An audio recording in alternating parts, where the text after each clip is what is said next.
আমি দৌড়াচ্ছি অসমাপ্ত চাহিদার পিছনে, এক শূন্যতাই থেকে আরেক শূন্যতায়।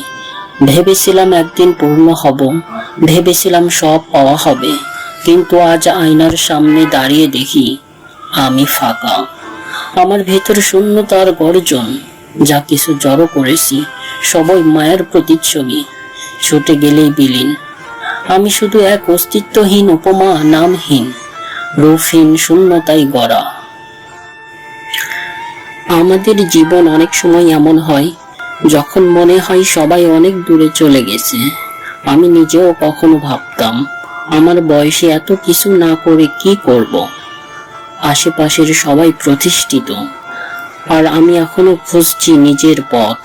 কিন্তু আজ আমি বুঝেছি জীবনে দেরি করা মানে হার মানা নয়। ধৈর্য, কঠোর পরিশ্রম আর নিজের প্রতি বিশ্বাস থাকলেই একদিন সফলতা আসবেই। তাই হাল ছাড়বেন না, কারণ আপনার সময় আসছে খুব শীঘ্রই।